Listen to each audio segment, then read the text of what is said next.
yo sí leí también, vi.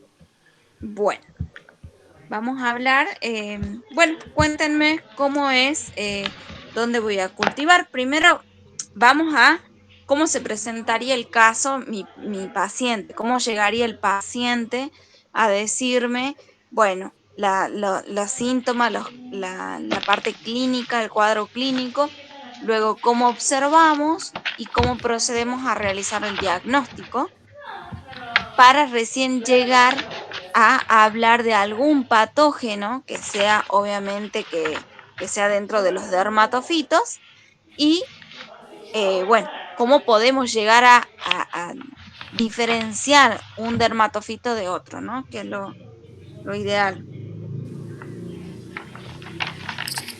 Después pasamos a Candy. A eso es lo que yo quería preguntar, tenía una duda. Solamente los dermatofitos serían las tres especies del género del Sí, Mycosporum, Trichophyton y sí, el... sí, Ah, sí, bien. sí. Bien, porque me Bueno, confundí con eso. cuéntenme en el caso, o sea, ¿por qué está la cándida acá? Porque es una micosis también cutánea, pero no causa, no está dentro de los dermatofitos, ¿sí? Lo que causa la cándida es una candidiasis, puede ser bucal, vaginal, bueno, sistémica en casos más severos, pero es como micosis cutánea, la estudiamos como micosis cutánea la cándida. Pero los más característicos de las micosis cutáneas son los dermatofitos, ¿sí? Bueno, cuéntenme entonces, ¿cómo empieza? El tema que ustedes tienen que hablar, dermatofitos. Bueno,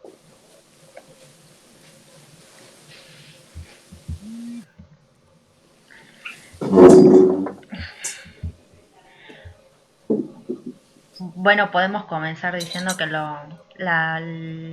es una micosis cutánea que generalmente se va a manifestar en el estrato córneo de la piel, pero puede llegar a invadir estratos un poco más profundos, pero se limita solamente ahí, o sea, no va a pasar a linfáticos ni va a tener otro tipo de distribución.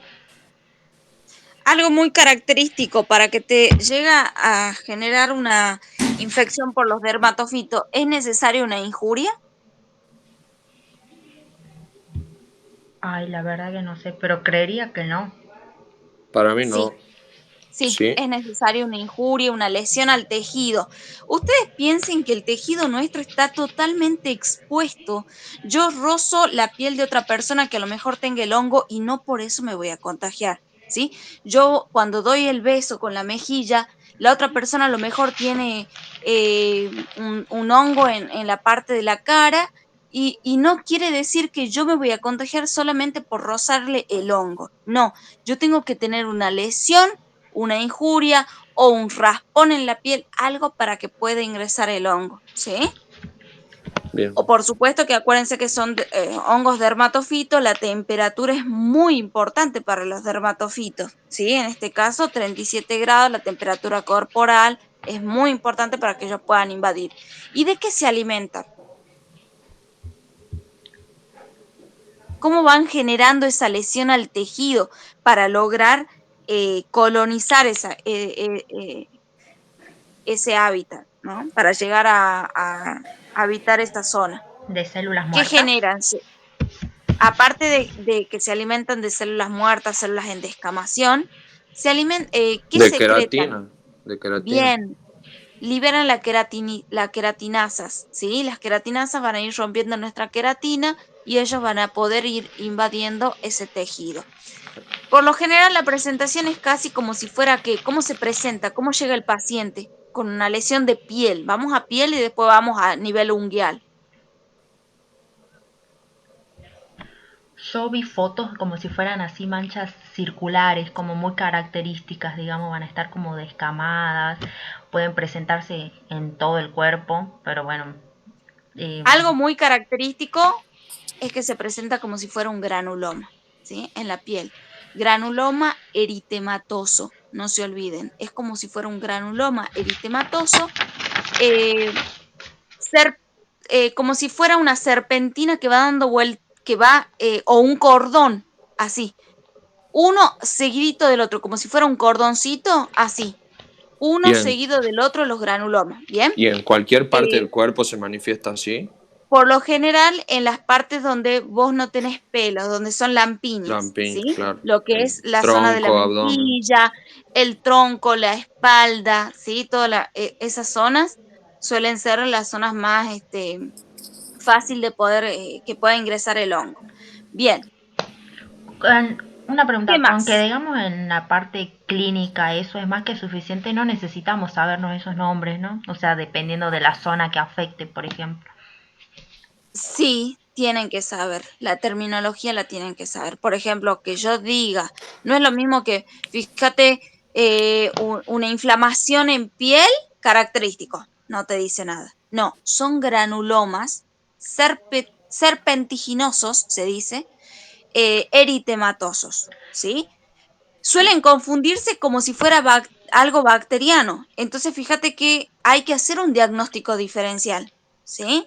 Con una infección de piel, que puede ser una foliculitis. Hay que hacer una diferencia. Por ejemplo, si vamos a piel, una de la manifestación clínica que tienen son granulomas de Mahochi. No sé si lo vieron. Mm, Sí, Bien, ese granuloma de Mahochi hay que hacer un diagnóstico diferencial con una foliculitis bacteriana.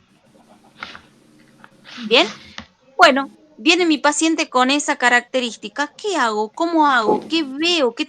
¿Cómo procedo para realizar un diagnóstico diferencial? A ver, cuéntenme. Ustedes ya de bacterias saben. Infecciones de piel también las saben.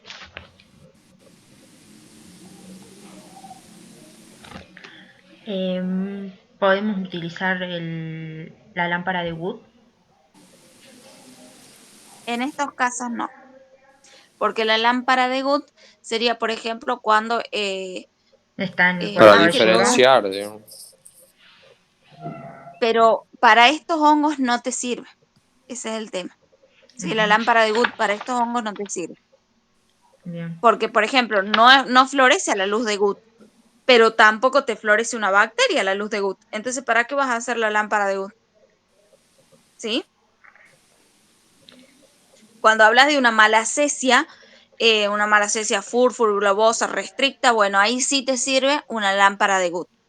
¿Sí? Fíjate bien. que nada que ver la manifestación clínica de lo que te hace una pitiriasis versicolor con lo que te hace una, uno de los dermatofitos en el caso de estos tipos de tiña, ¿no?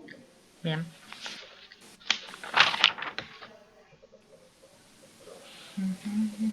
¿Cómo hago el diagnóstico?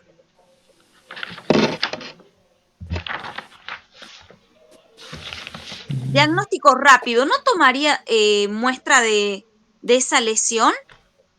¿No tendría que ver las artroconidias, las conidias a nivel macroscópico? Sí, puede ser Sí.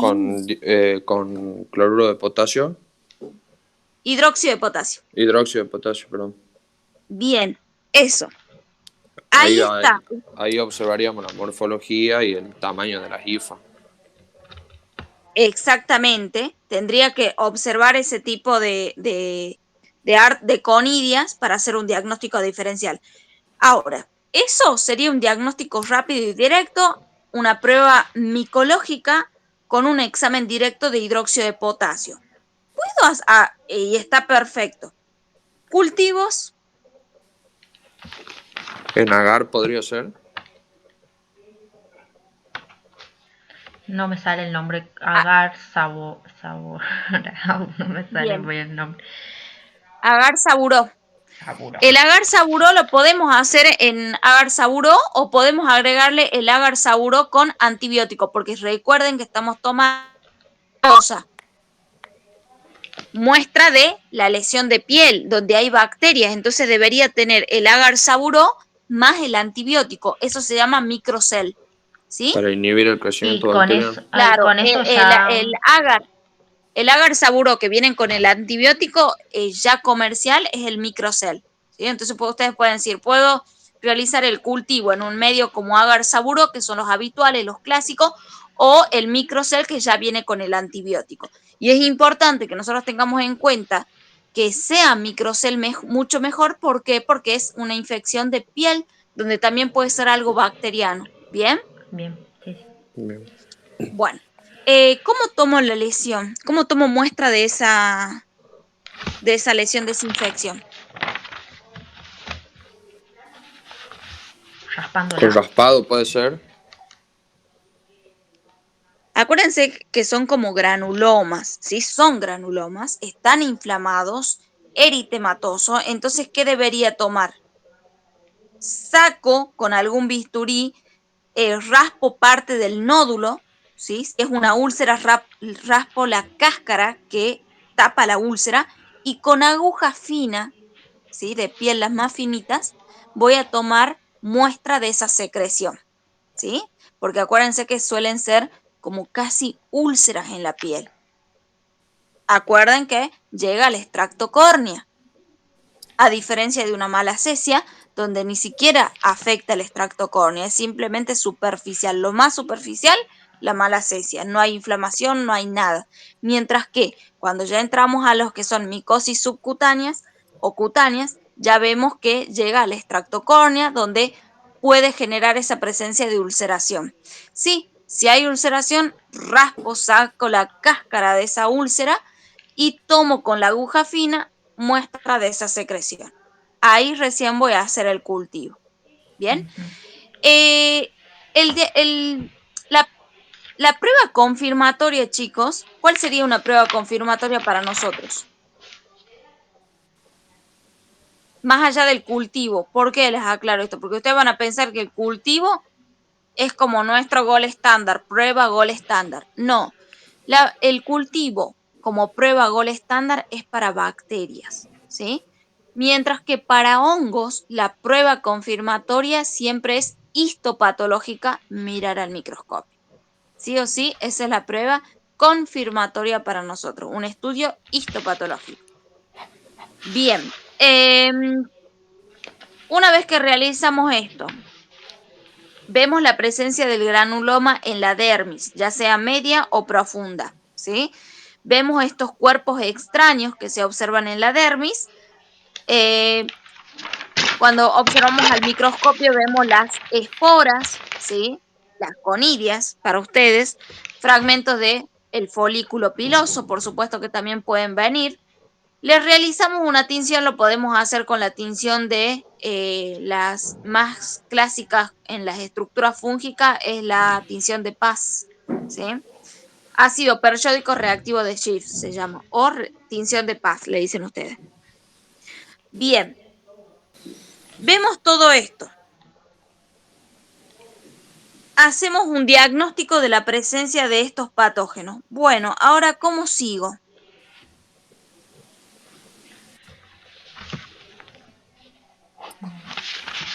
Tratamiento.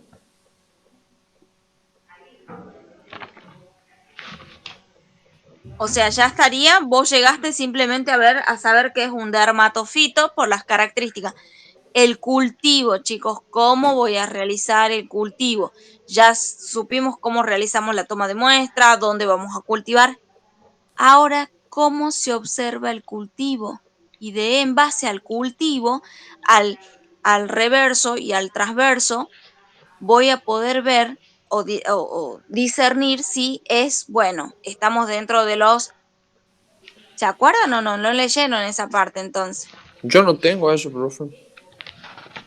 Los dermatofitos, chicos, si ustedes tienen una lesión de piel, porque acá la mayoría entiende mal, si uno tiene una lesión de piel por una infección de un dermatofito, no hay manera de que ustedes viendo al microscopio o viendo la manifestación clínica me puedan decir, ah, sí, es un microsporum, ah, sí, es un tricofitum, es un epidermofitum. No hay manera, chicos, porque todos los tres dermatofitos generan lesión en piel, en uña, en pelo, ¿sí? Entonces no hay manera de que ustedes me puedan decir, sí, la infección a nivel unguial es del microsporum, no, es del tricofitum. No, no hay manera. La lesión se genera igual para los tres. Lo que tenemos que saber es qué tipo de patógeno es. el que tenemos, ¿sí? Porque hay algunos que son mucho más dañinos que otros y cuesta mucho más erradicar a ese hongo que otros, ¿sí? Entonces, bueno, ¿cómo voy a realizar? ¿Cómo voy a llegar al diagnóstico de saber a qué género pertenece, ¿no? Si es el Microsporum, si es el Trichophytum, si es el Epidermophytum, por los cultivos, ¿sí? Bien, vayan a la parte donde están los cultivos.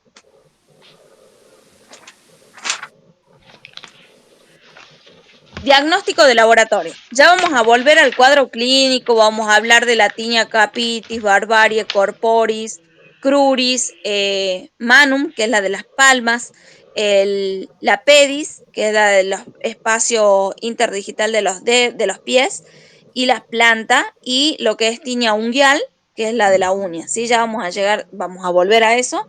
Vamos directamente al diagnóstico, ya que estamos hablando de esto. Bueno, en caso de que sea en pelo, ahí sí, cuando no sé quién es la que nombró lámpara de Good, Fernanda. En el caso del pelo sí te sirve ahí la lámpara de Good, pero solamente para ese tipo de infección en pelo, ¿sí? Bien. Bueno, cuando nosotros vamos a ver a piel, ahí lo que nosotros tenemos que tomar es muestra de la secreción sí o sí. Ahora, es importante que hagamos el cultivo o que al mismo tiempo que hacemos el cultivo tomemos un poquito de esa secreción y la miremos al microscopio con hidróxido de potasio, ¿sí? Eso sería el directo. Bien. Y las diferencias entre los géneros. ¿Cómo logro llegar al género? Decir, es el Microsporum canis, es el Trichophytum, es el Epidermophytum por el cultivo. Fíjense que estos hongos son filamentosos. Presentan, si yo observo después de realizar el cultivo, observo una vez que creció mi hongo en ese cultivo, tomo una pequeña parte de ese hongo. Acuérdense que son como algodones. Básicamente es como si fuera un algodón que ustedes pusieron en ese agar saburo. Tomo un poquito de esa muestra y la voy a observar al microscopio. ¿Qué voy a ver? Macroconidias abundantes, fusiformes, o sea que terminan en puntita, son grandes, pluriceptadas, suelen tener entre 6 a 12 septos o células de pared gruesa y rugosa, y va a tener microconidia, pero las microconidias, a diferencia de las micro son escasas, ¿sí? Forma globular y se ubican a nivel de la parte, se ubican a partir de esas hijas, van a salir las microconidias chiquititas. Fíjense en el caso de la colonia, cómo se va a observar y obviamente si son filamentos, la temperatura, ¿cómo va a ser? Temperatura Temperatura ambiente. ambiente. ¿Sí? Cuando son hongos filamentosos, se cultivan a temperatura ambiente. Cuando son levaduriformes, se cultivan a 37 grados, o sea, a la estufa. Bien, el crecimiento rápido, temperatura ambiente. Fíjense que son micelios blancos de aspecto lanoso, como si fuera un algodón. Los bordes están deflecados y el centro presenta una tonalidad en forma de crema o grisáceo, un poquito más oscuro. Pero al reverso, o sea, del otro lado, yo doy vuelta a la plaquita donde creció el hongo y me fijo del otro lado, de la parte de abajo de mi placa. Y va a presentar un tinte que es amarillo a rojo. Ahí, con lo que yo voy a observar de las coloraciones y cómo voy a mirar al microscopio, abundantes macroconidias, escasas microconidias, las macroconidias son fusiformes, están muy septadas, estoy consciente de que el hongo que tiene mi paciente pertenece a los microsporum. Y dentro de los microsporum, el más característico, el microsporum canis, ¿sí? Que es el que yo me puedo contagiar si vivo con un gato, con un perro, y ese gato perro tiene este tipo de hongos. ¿Bien? ¿Estamos de acuerdo? Bien. ¿Sí? ¿Y, Eso es y como... a los otros cómo los reconoceríamos? Ahí vamos a la vuelta, vamos a la otra hoja, ¿sí? Bien. Bueno, vamos si sospechamos que fuera un Trichophytum. Dentro del Trichophytum, el Trichophytum rubrum es el más característico. Obviamente, estamos dentro de los dermatofitos, que son hongos filamentosos. Fíjense que presentan gran cantidad, acá voy a observar al microscopio, gran cantidad de microconidias, ¿sí? No macroconidias, microconidias piriformes en forma de puntita, se ubican a lo largo de la hifa, como si fuera un fideo, a lo largo de ese fideo van a estar las microconidias, ¿sí? Disculpa, También puede ser que, sí. yo no tengo esa parte. No, Bueno, yo tampoco. O sea, después de eso, Yo de la llego descripción, hasta que el la... microsporus cani nomás, y de ahí me Sí, pasa el tratamiento. sí, a mí también. bueno, ahí les paso.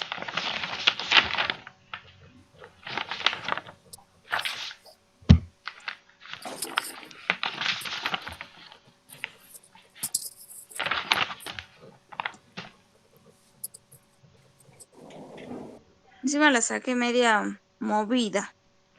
Pero a ver, díganme si se ve bien, si no vuelvo a sacar. Bueno, si se ve algo, ¿no? En realidad.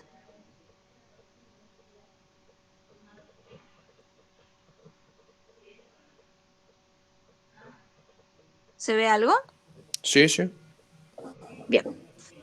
Si fuera el Trichophytum rubrum, fíjense que estamos dentro de los hongos filamentosos que presenta gran cantidad, observo al microscopio, ya cultivé la secreción de mi paciente de esa úlcera con aguja fina, lo llevé al cultivo, al agar saburó, puede ser microcel, lo que ustedes hayan cultivado en ese agar, a 25, entre 25 y 30 grados, o sea, temperatura ambiente, voy y observo, ¿sí? Acuérdense que tiene el tiempo en que tarda, es largo el tiempo de cultivo.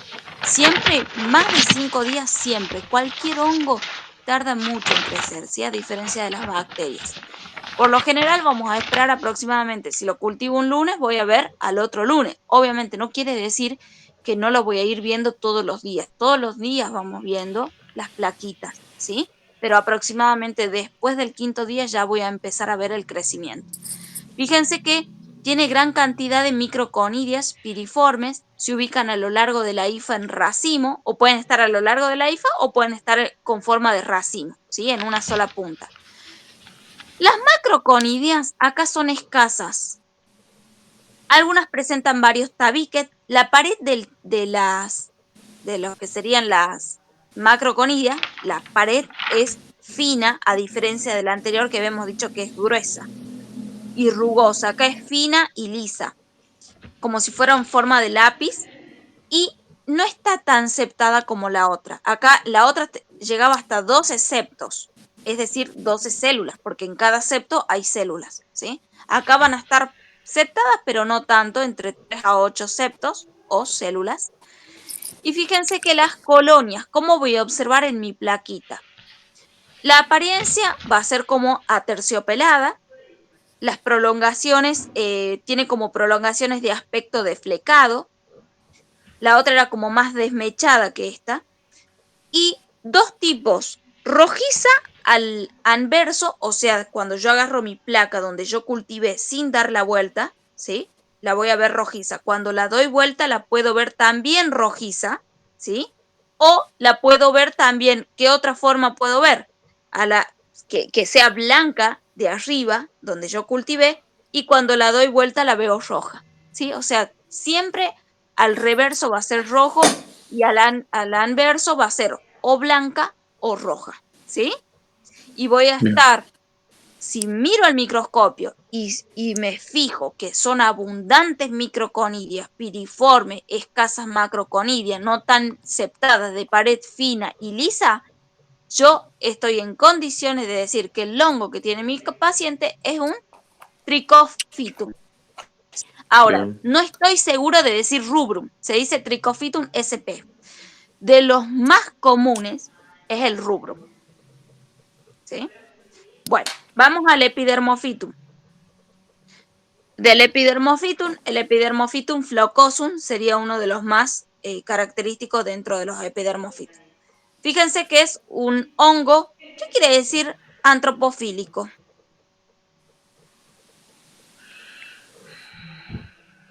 No tengo idea.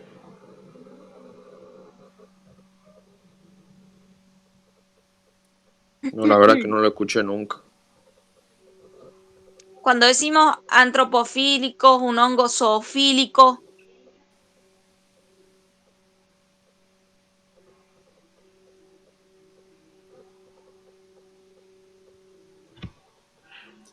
Puede ser algo así relacionado con o sea, Es del hombre. claro, el No hay reservorio y el manera. huésped, digamos. Claro, no hay manera que yo me contagie del animal del suelo o del suelo. Cuando, por ejemplo, cuando vieron el Microsporum canis, el Microsporum canis es un hongo no solo antropofílico, sino que es zoofílico. Quiere decir que también lo presentan los animales, a los Microsporum. Bien, mientras que el Epidermophytum, dentro de los Epidermophytum, el Flocosum es el único que es del hombre. ¿Sí? Por eso les digo que es el más de los otros ustedes pueden decir Trichophytum rubrum, Mentagrofites, cualquiera de los dentro de los género y especie puede ser cualquiera. Mientras que del Epidermophytum el único que van a nombrar es el Flocosum, el único que vamos a nombrar, ¿sí? Para nosotros, por lo menos el ser humano. Bien, causante de la tinea cruris pedis, ¿sí? Y vamos a ver que la corporis también. Bueno, ¿qué vamos a observar acá? Abundantes macroconidias, obviamente después que creció el hongo, ¿sí? Aproximadamente siempre vamos a esperar después de la semana, vamos a ver el crecimiento del hongo. Bien, abundantes macroconidias dispuestas en racimos o pueden estar aisladas, la pared es lisa y presenta, fíjense que esta es la que menos tabiques o septos presenta, ¿sí? En el caso de las macroconidias acá están muy poco septadas, mientras que cuando estudiamos al Microsporum que dijimos, las macroconidias son abundantes y multiseptadas, llegan hasta 12 septos. La pared es gruesa y rugosa. Fíjense que acá no, el dibujo que cuando yo observo el microscopio es así como yo observo. En las hifas están las macros y las microconidias. Las macroconidias veo que son muchas, son bastantes y que no están muy septadas, ¿sí? Presentan entre 2 a 4 septos. Se asientan sobre lo que se conoce como conidióforos. Los conidióforos son cortos. Y las microconidias, fíjense, ¿observan microconidias?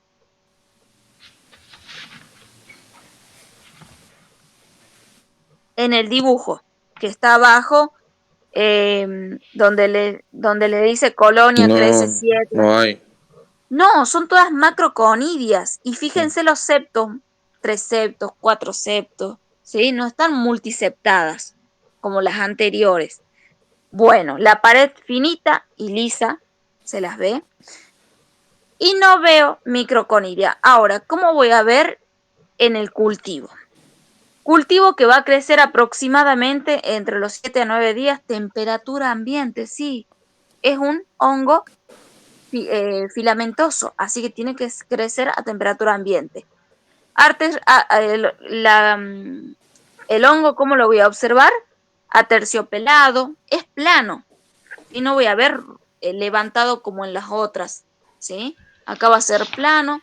El color verde amarillento o verde oliva, con una zona marginal blanca, eso va a ser en el anverso, mientras que en el reverso va a ser un amarillo parduzco, un amarillo más fuerte, más oscuro, ¿sí? Las colonias suelen ponerse blancas rápido, o sea, yo tengo que mantener entre los 7 días ya ir observando este color. Si yo dejo y no la veo y se me ocurre verla al día 9, al día 10, y ya las voy a ver blancas, van a ir perdiendo el color, ¿sí? Las colonias. ¿Estamos de acuerdo? Sí. Bien.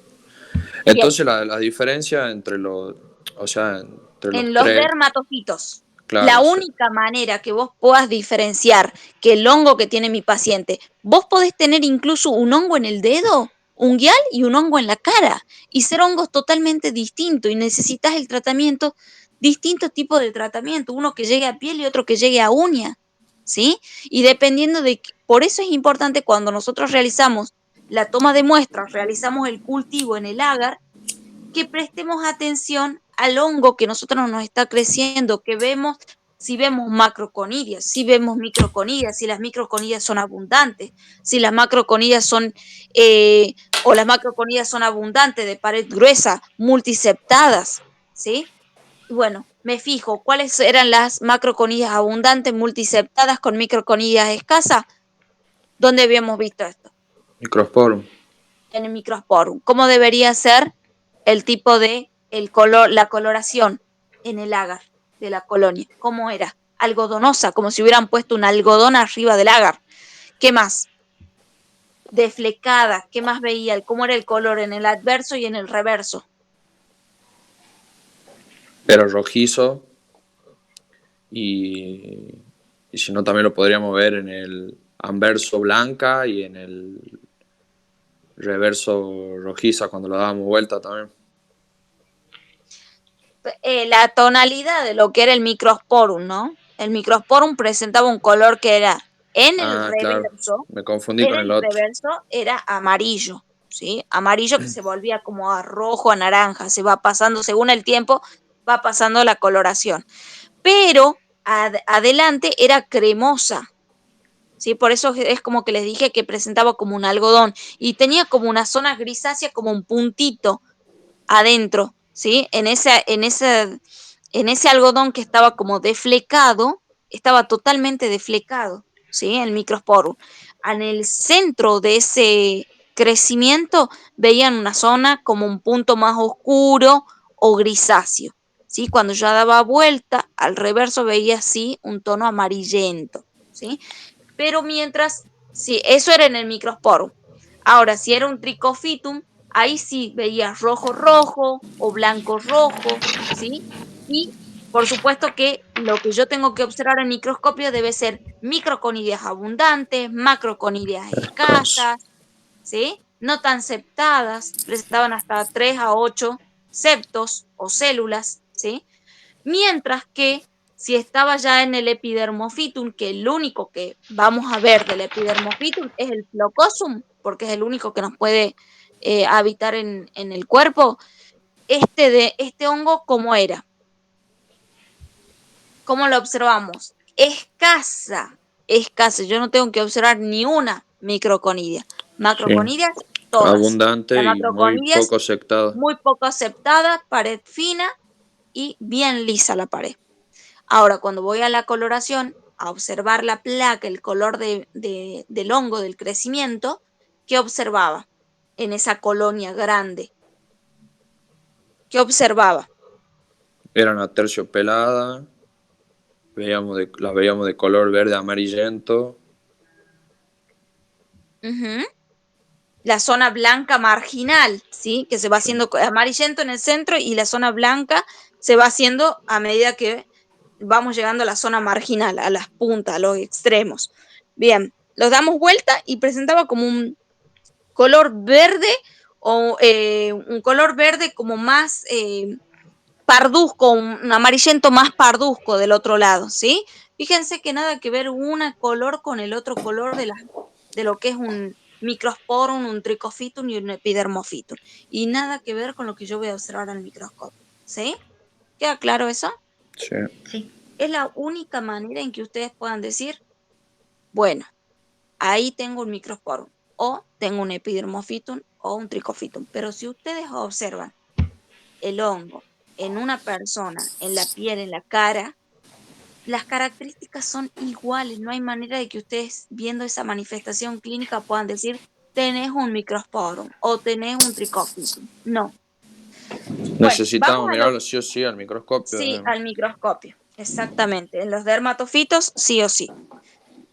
Bueno, tratamiento, por ejemplo, ¿qué tratamiento, si hablamos de una tiña unguial?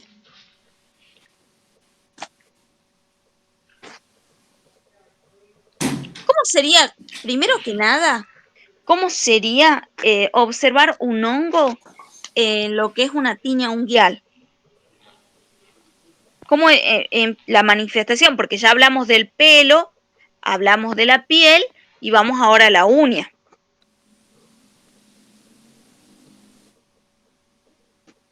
Tenía Después varias. está, después ten- está Cándida, así que ya vamos a llegar a Cándida.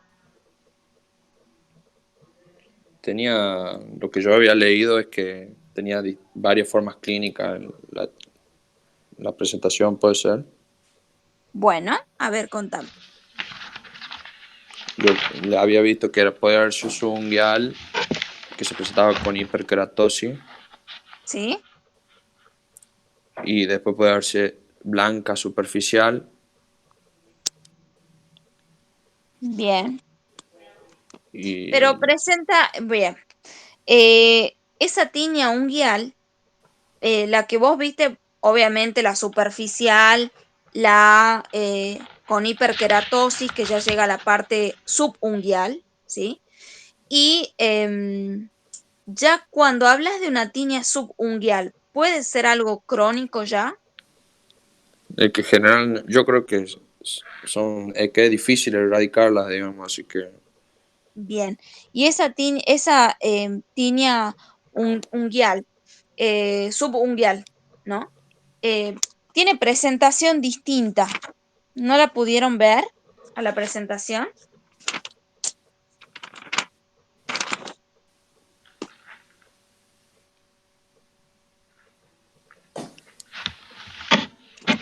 No sé si la pudieron ver o no. no, yo no la vi. No, yo tampoco. Bueno, o capaz que yo no se las pasé. Yo no tengo de eso. Bien. No, porque creo que lo van a ver con cándidas. La van a ver a la cándida. Bueno, igual vamos a hablar de la cándida hoy, así que también se lo voy a pasar a eso y lo vamos a poder ver. Bueno, entonces ese tipo de hongo, el crecimiento, contame cómo es el crecimiento, porque acuérdense que la manifestación clínica es lo que ustedes tienen que hablar, diagnóstico, tratamiento y se terminó.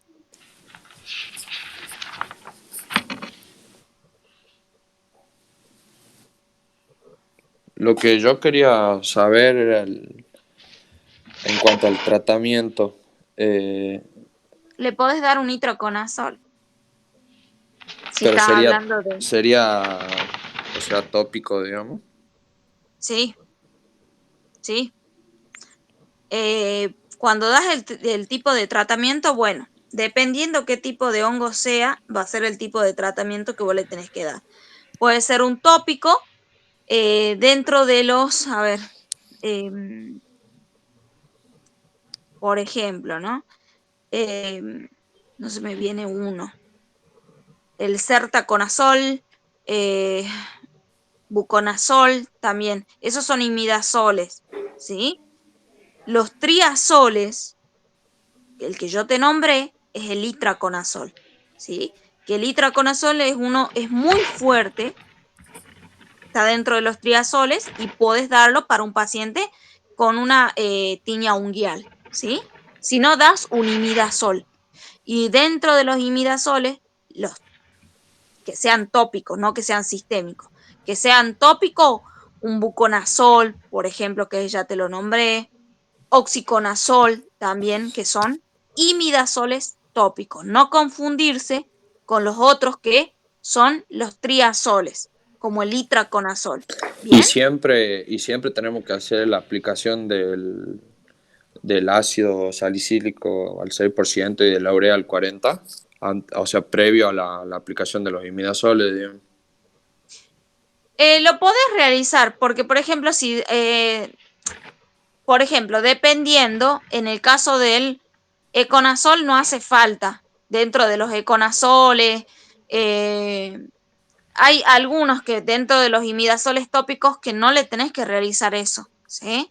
Bien. Yo no sé dónde vos lo leíste, pero el tratamiento es en base al tipo de imidazol tópico que vos le estás dando, ¿sí? Acuérdate que los imidazoles van a variar de acuerdo a la penetración que tenga el tratamiento que vos le estás dando, ¿sí?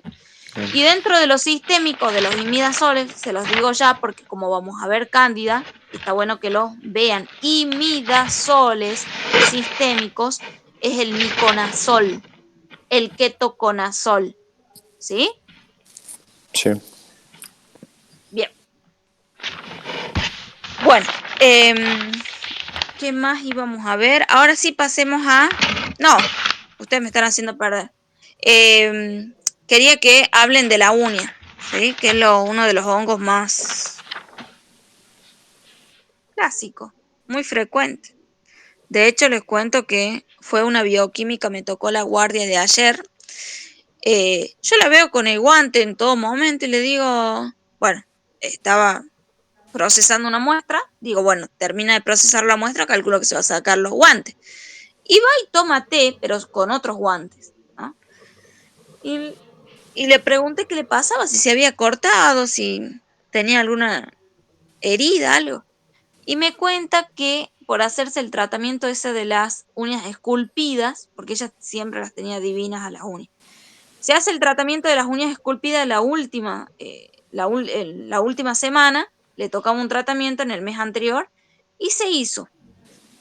Ese día dice que ella tenía como una picazón en la yema de los dedos, ¿no? Se le había hinchado, se le había inflamado y le picaba. Bueno, a los 2 días, ella venía con el dolor en la yema de los dedos. No solo que le picaba, sino que le dolía al tocar alguna superficie. Habían pasado 2 días y se le empieza a quebrar lo que eran las uñas esculpidas, esa pintura que le ponen, se le empezaba a quebrar. Y cuando se le iba quebrando, ella veía como que se iba generando una suciedad, ¿sí? En la zona más interna, en las capas profundas de la uña. ¿Qué era, chicos? Que se estaba cortajeando la uña para generar más capa, porque algo característico de las uñas es la secreción el aumento en las capas. Y cuando va creciendo la capa es como si fuera una clara de huevo. Me muestra las uñas, yo agarro una pinza del laboratorio y me dice, tócala con la pinza. La toco y era, chicos, no les miento, pedazo de uña que se salía. O sea, razonemos que era como estudiamos. Uno tiene la clara como si fuera un huevo. Bien duro, era dura, o sea, uno la veía dura, rígida la uña, pero como el huevo que choca una superficie y se parte. Exactamente así estaba la uña, ¿sí? Se iba quebrando, yo sacaba capa y capa de uña. Y era uña en forma de tenaza, se le estaba haciendo, que es algo característico de los hongos. Le entró un hongo. Claro, produce la deformación de la uña y la coloración esa blanca amarillenta, sería. Exactamente, porque a ella tenía muy bonita el color, todo, cuando le sacan el color, la esculpida y le sacan la coloración de las uñas, era totalmente amarillenta las uñas. Y las capas, la suciedad que uno cree que tiene sucia, la uña, no, era uña que le estaba creciendo, obviamente destruida, adentro. Por eso se iba generando como esa forma en tenaza. Bueno, un desastre de las uñas como las tenía.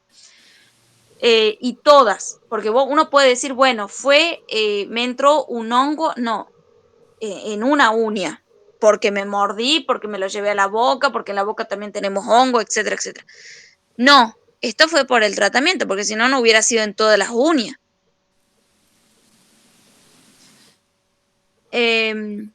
Bueno, entonces ustedes tienen que hablar de esa inflamación que se vuelve las capas, la coloración blanco-amarillento, ¿sí? Eso siempre lo tienen que nombrar. Y si es una onicomicosis sumunguial, ¿sí? Vamos a ver ese crecimiento de placas, una arriba de la otra, que se suele ver como si son gruesas, pero frágiles al mismo tiempo, ¿sí? Invaden lo que es el margen proximal dentro de lo que es el pliegue proximal de la uña, llega hasta invadir a esa zona el hongo, ¿sí? Lo que es proximal a la piel. Bien, sobre todo en pacientes inmunodeprimidos o inmunosuprimidos es muy frecuente la tiña unguial en estos pacientes. La inflamación característica de la piel alrededor de la uña, por eso la va metiendo a la uña. Es como que ustedes se inflama las zonas de la yema Y al inflamar la yema va metiendo la uña, por eso se hace en forma de tenaza. ¿Sí? Eso vendría Bueno, desde la raíz, sería, digamos. sí, exactamente. Bien. Bueno, la atrofia característica de esta uña, ¿no? Acuérdense que es una atrofia del crecimiento de la uña, em, el aumento de las capas, la coloración, la forma y la inflamación. Eso es lo que ustedes tienen que nombrar. ¿Cómo tomamos la muestra ahora?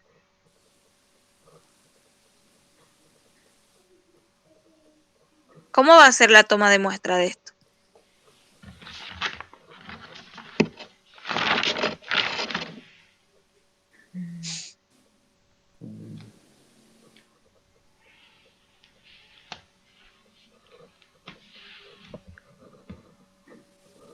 Ya vimos lo que era la secreción de una úlcera a nivel de la cara, de un hongo que esté en la parte superficial o que haya generado una ulceración en la piel. Que tomábamos con aguja fina la secreción y cultivábamos. Si es de tipo unguial, ¿qué hago?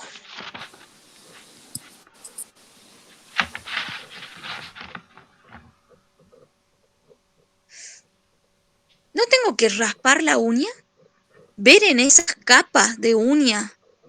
Al raspar voy sacando pedacitos y colocar ya sea en un portaobjeto o la puedo colocar en una plaquita y la observo al microscopio, ¿sí? ¿Le voy a hacer tratamiento o directamente, cómo creen que lo tengo que ver? Y podemos observarlo como hablamos recién, digamos. ¿Cómo sería, no? A ver, contame. O sea, a eso sí lo podríamos mirar al microscopio, digamos. Podríamos observar. Bien, lo puedo realizar, eso sería un directo, ¿sí? Puedo realizar un directo con tinción o sin tinción. Es importante que le coloques el hidróxido de potasio, acordate que es el que te va a permitir que se ablanden los tejidos y que vos puedas ver al microscopio, ¿sí? Acordate encima que es como está reseco la uña, ¿no? Entonces, si le colocas hidróxido de potasio, bueno, mucho mejor.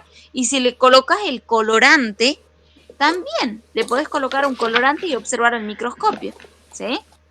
Bien. Nómbrenme alguno de los clásicos. El 80% de los dermatofitos hay uno que sí genera a nivel de uña. Un 80% es ese hongo en El uña. Trichopiton, el rubrum. Trichophytum rubrum, ¿sí? El Trichophytum rubrum. Bien. Trichopiton. Bueno, perfecto. Acuérdense, bueno, hablar de la manifestación clínica, ¿sí? No que le estén sacando con pinza la manifestación clínica, si es subunguial, distal, proximal, la superficial blanca, ¿sí? Cómo se ve la subunguial distal, hablen de la queratina, la acumulación en la región distal, debajo de la uña, todo eso hablen, ¿sí? No es que se lo Bien. estén sacando con pinza. Y el examen en directo, no se olviden del hidróxido de potasio.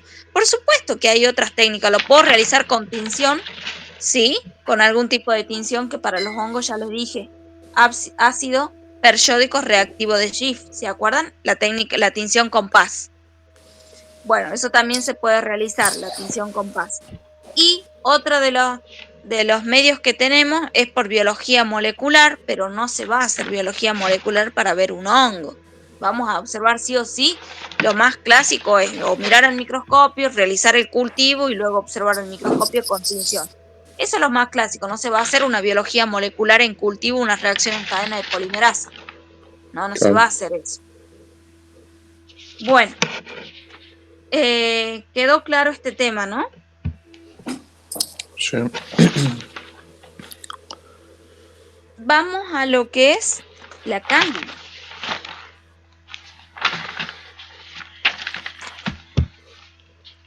Bueno, de cándida sí, no le pueden errar. Es muchísimo para hablar de cándida. Yo creo que no, o sea, de la foto viste que las dividimos en dos grupos para su estudio, la cutáneo mucosa y la sistémico profunda. Solamente creo que a mí por lo menos tengo la de la cutáneo mucosa nada más. Las profundas no la tienen. Claro.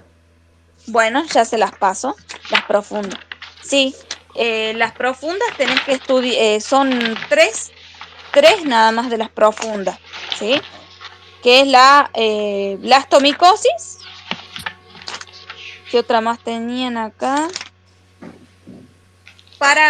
Las paracoccidiomicosis, también, que esa es como rueda ¿se acuerdan? Una rueda de timón que se observaba, ¿o no? No se acuerdan eso.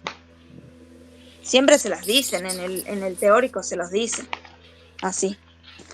El histoplasmosis, esa está buena para que la vean. Y, por supuesto, la cándida sistémica, como oportunista.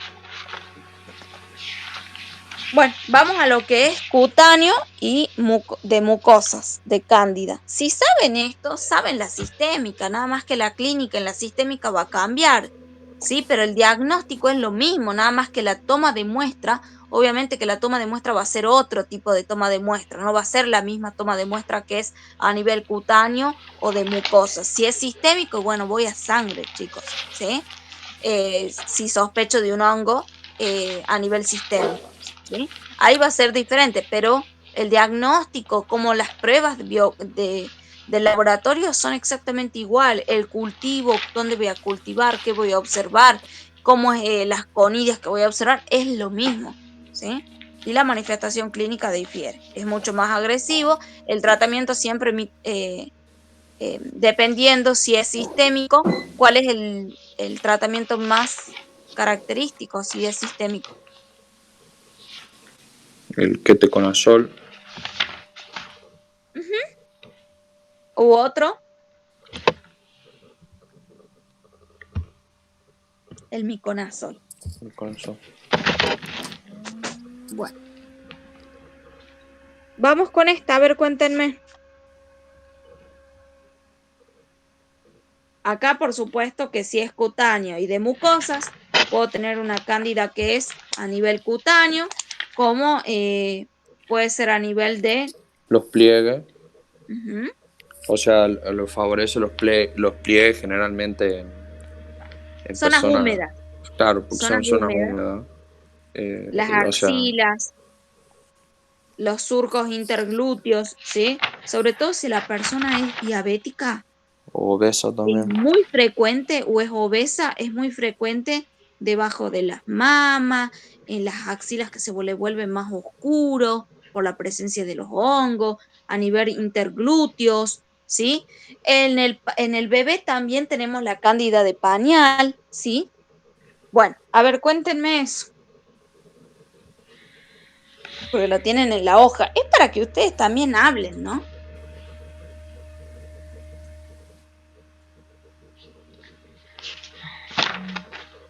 Bueno, o sea, tiene distintas presentaciones, digamos. Ajá. Como dijimos, puede ser en los pliegues, como en axila, los surcos interglúteos, los pliegues de la panza. Después puede ser también entre los dedos de la mano también y en los pies, o sea, interdigitales. Sí. Después en el caso del bebé con el pañal, o sea, la candidiasis del pañal, se localiza en lo que es ingle y interglúteo. O a nivel suprapúbico, ¿no? En esa zona más cercana. Bien, y en el caso de las onicomicosis candidiásicas, fíjense que no decimos una tiña común y corriente, ¿sí? Como una onicomicosis por un dermatofito. No, aclaramos que es una onicomicosis candidiásica. Es Bueno. la forma más frecuente, digamos, o sea, la forma que más se presenta puede ser. Sí. En la mujer. Sí, es verdad esto. Paroniquia y ¿qué más? Perionixis. Bueno, Sería la inflamación del tejido, eso. ¿sí? ¿Cómo vamos a ver ese tipo de inflamación? Periunguial. ¿Cómo se presenta esa inflamación periunguial? Alrededor de la uña, ¿sí? Un dolor, enrojecimiento, está inflamado. Eso en la presentación aguda. Puede haber exudado purulenta porque al dar una respuesta por parte del sistema inmune, llegan los polimorfonucleares neutrófilos. Así que puede haber un exudado que sea purulento en esa zona, ¿sí? Bien, ¿qué más? Tiene, o sea, suele ser de aparición brusca la perionixis. Uh-huh. Y bueno, y seguida de una paroniquia. Que sería ya algo crónico. Claro. Eso es importante que ustedes nombren.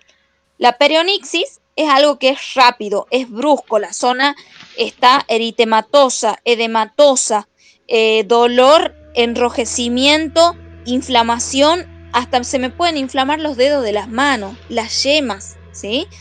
Mientras que cuando ya pasó algo crónico, ya digo qué cosa hay. El engrosamiento de las capas de las uñas y el color pardo en las uñas, ¿sí? ¿Estamos de acuerdo? Que sería Sí. ¿cómo se conoce eso? Paroniquia, ¿sí? Paroniquia, Lo sí. que sería crónico para nosotros. Bueno, ¿qué más? Bueno, el agente causal más aislado en este tipo de infecciones cutáneas es la Candidiasis albicans. Uh-huh. Pero en la que serían las onicomicosis hay otros, ¿no? Sí. El Candida parapsilosis. Parapsilosis, sí. Parapsilosis. Bueno, en las infecciones por mucosa, ya salimos de lo que sería una onicomicosis candidiásica y vamos a nivel de mucosa, que puede ser un muguet o oral, pero tenemos otros también. Bueno, en el caso vamos a la mucosa bucal. La manifestación, ¿cómo se presenta el paciente? Igual acá la clínica difiere. Sí, aparecen manchas blancas en la lengua y puede ser en otras superficies. Estos son como parches, así lo van a ver ustedes, como si fueran parches blancos en lo que es la parte de la lengua, más adentro, en las mejillas, en el paladar, y que cuando uno los quiere desprender, porque quiere tomar muestra de la lesión, fíjense que cuando uno desprende, deja sangre en la zona, cuando toma ese crecimiento del hongo a nivel de la mejilla, ¿sí? Bueno, submembranosa es algo característico, ¿sí? El diagnóstico. La visualización, yo tomo la muestra de mi paciente con alguna pinza estéril, la coloco en lo que sería el vidrio, un portaobjeto, por ejemplo, y voy a observar. ¿Qué debería de observar? ¿Qué tipo de hongo es la cándida? Es una levadura. Sí, debería de observar hongos levaduriformes. Engemación, pueden estarlo. Tienen hifas, si es una levadura, son hifas verdaderas, no son pseudohifas, ¿sí? Porque Sí. acuérdense que las levaduras, yo puedo ver como hifas verdaderas en estos hongos, ¿bien? Blastosporas, que serían las esporas en esas levaduras, ¿sí? Yo puedo ver las blastosporas, que es el desprendimiento de una espora, ¿sí? De una hifa en gemación. Bien. Eso sería un examen directo, digamos. En directo lo podés ver en fresco, que es sin tinción, o con tinción, ¿sí? Pero sigue siendo un examen directo, no en fresco, sino con tinción. Y la tinción que le podés realizar es la tinción de Gram, ¿sí? Fíjate que es la misma que vos utilizas para bacterias. Bien. Hay otras formas clínicas, que es lo que sería candidiasis atrófica aguda, candidiasis atrófica crónica, queilitis angular y lengua pilosa negra. Fíjense que va creciendo la manifestación clínica del paciente, ¿sí? Hasta llegar a invadir lo que es la lengua, ¿sí?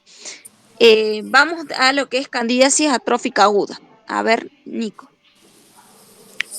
Y esta se da como secuela de lo que vimos recién de la las pseudomembranosa, o sea, con Bien. que se producía por la descamación de las células epiteliales. Y hay leucocitos, hay sí, queratina, tejido necrótico, todo eso estás hablando de esas placas pseudomembranosas que estamos nombrando. No solo es descamación, leucocitos, queratina, tejido necrótico, incluso en esas placas van a estar invadidas también las bacterias, van a estar generando lesión en la mucosa. En el caso de la crónica, se produce una reacción inflamatoria donde ya hay tenemos la placa dental inflamada, no solo la presencia de las placas pseudomembranosas en las mejillas, por ejemplo, sino que ya tengo inflamado lo que es la encía, ¿sí? Bien, queilitis angular, por la inflamación de los labios. ya empieza en la comesura de los labios, exactamente hasta invadir en la lengua pilosa negra la presencia de la cándida en esta zona con hipertrofia de las papilas, ¿sí? Bien, importante que ustedes vayan en orden creciente. Bueno, la manifestación empieza con placa pseudomembranosa, que es lo que presenta la placa pseudomembranosa, que sería una candidiasis atrófica aguda. Puede pasar a una crónica, donde ya vemos la inflamación en la placa dental, en lo que es la encía, puede seguir el crecimiento de este hongo y llegar a lo que es la comesura labial, incluso invadir hasta la lengua, ¿sí? Y generar hipertrofia de esas papilas linguales. Esa es la forma en la cual ustedes pueden hablar de esa manifestación clínica. No vayan a decir, no vayan de la forma estudiada en el sentido de que ustedes hoy lo saben y mañana no. Porque si ustedes dicen, bueno, A, atrófica y B, no. Háblenlo como si fuera un paciente en el cual va empeorando la manifestación clínica, ¿sí? Es la única manera en la cual ustedes saben hoy, saben mañana y saben pasado mañana. Si ustedes van de memoria, sin interpretar, sin razonar, lo saben hoy, pero mañana ya no. Bueno, vamos a las especies casual más frecuentes, la Candida albicans, pero también tenemos otros, ¿sí? La glabrata, la crucein, por ejemplo.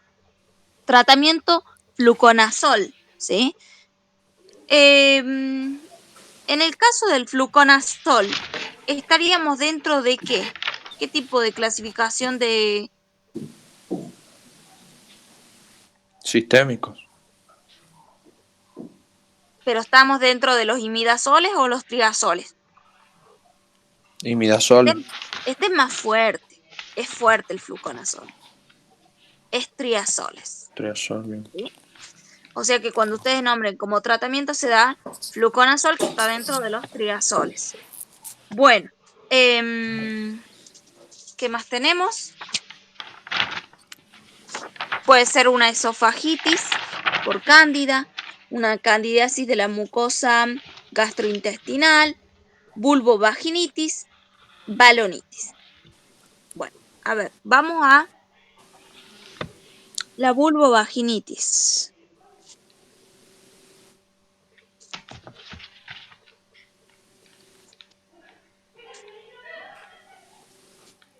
Cuéntenme.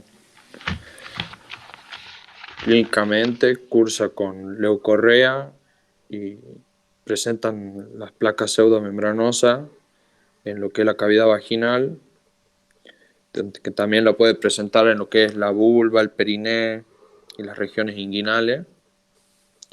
Además, bueno, se acompaña con pruritos, molestias locales, dolor, o sea, dolor en el coito, dolor a la micción también.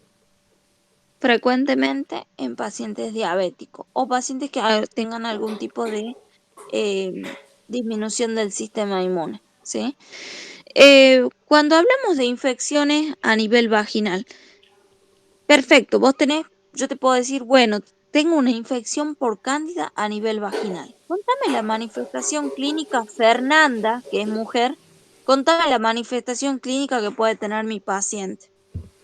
Y seguramente picazón, ardor al orinar y bueno, como decía ahí, también ardor durante una relación sexual.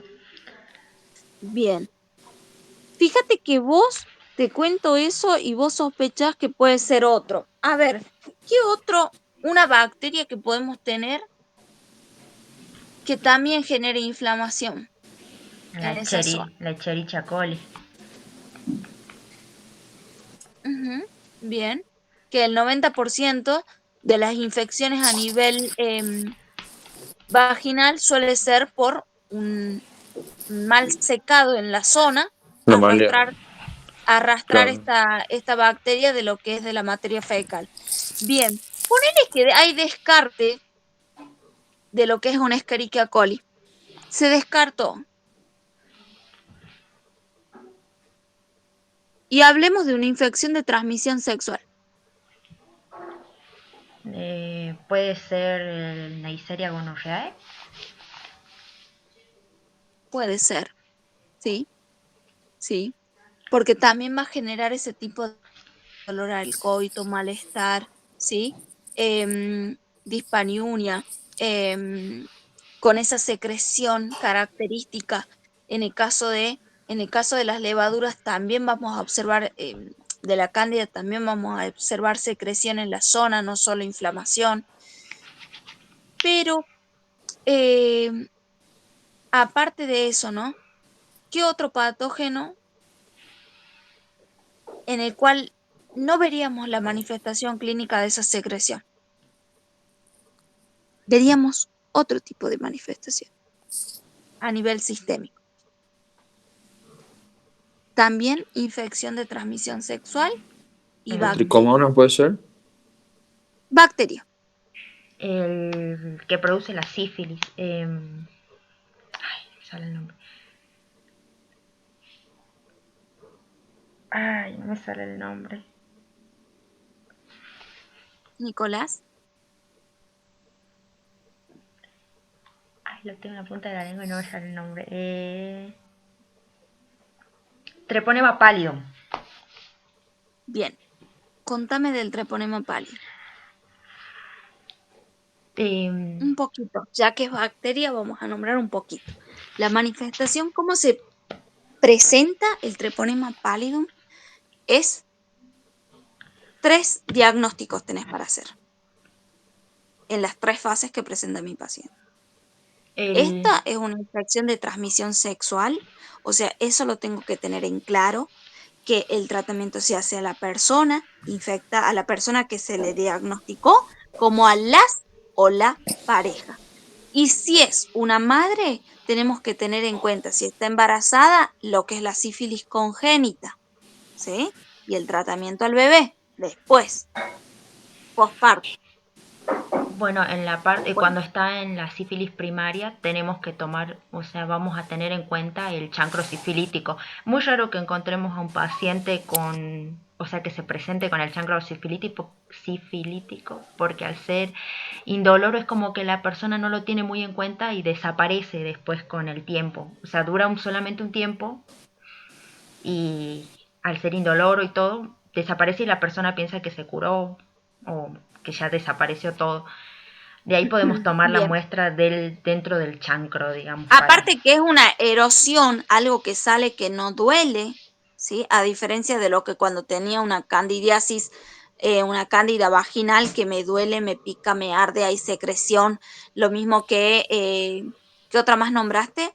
No me acuerdo ahora, ¿qué El de nombraste? la gonorrea. Em, el de la gonorrea también hay secreción. Mientras que cuando es una sífilis, la sífilis primaria no te genera secreción, es eh, una erosión, Erupción cutánea. exulceración, exulceración, ¿sí? Es que se generó cuando la bacteria ingresó por inoculación durante el coito. Bien, a nivel puede ser en el pene, puede ser en la vulva, en la vagina, en el cuello del útero, a nivel del ano, en la boca, Sí, ahí se puede generar el estadio primario. Es el chancro que se denomina como chancro duro, es único, es indoloro, su base está endurecida y cuando yo veo es un fondo limpio, o sea, no hay secreción.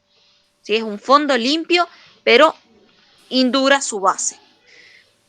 Bien, ¿qué más? O sea, después de esto va a pasar como que va a entrar en una etapa de latencia. La etapa de latencia lo tenemos desde que se inocula aproximadamente y más o menos un mes y medio tenemos de inoculación. A partir de ese un mes y medio, 2 meses, hasta los 6 meses, nosotros tenemos el proceso de sífilis primaria. Contame la sífilis primaria. O estadio secundario. Recuerden que la sífilis primaria es mi estadio secundario.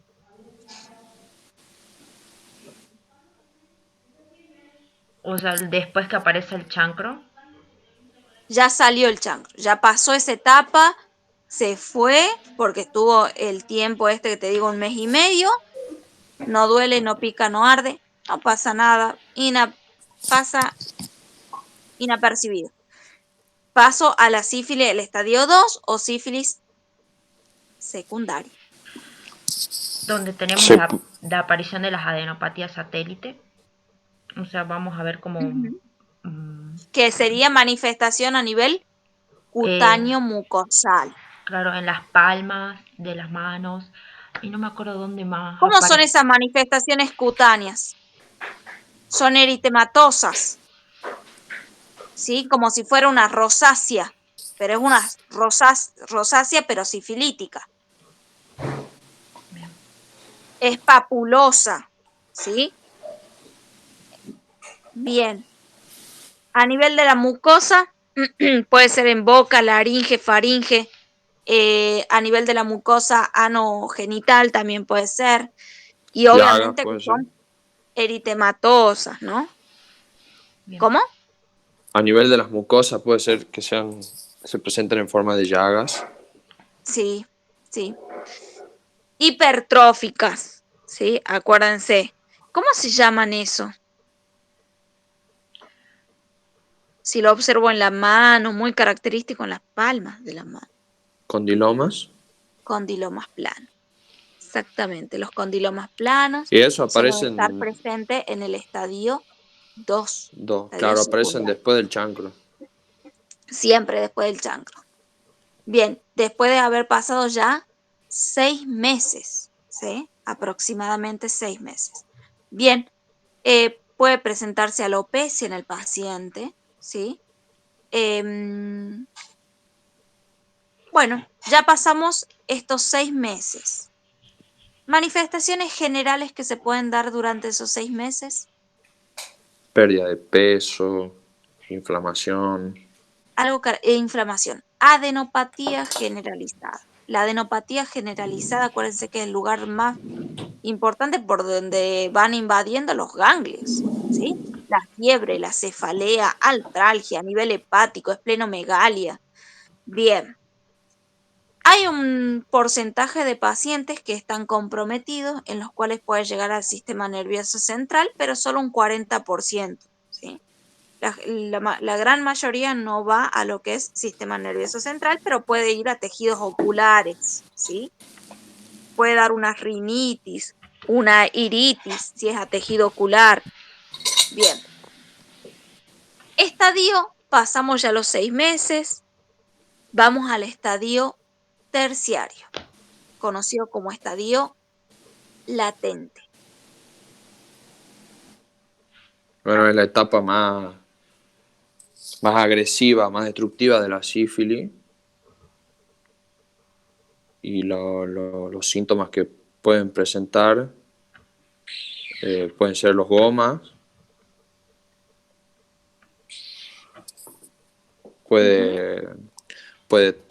podemos tener afección a lo que es el nivel cardíaco y los vasos sanguíneos, o también o sea, si Esta llega a siempre que nivel llegamos al, nervioso. Cuando llegamos al estadio terciario o sífilis terciaria, recuerden que es un paciente por lo general no tratado, ¿sí? Claro, Porque recuerden que más de un esto año, siempre digamos.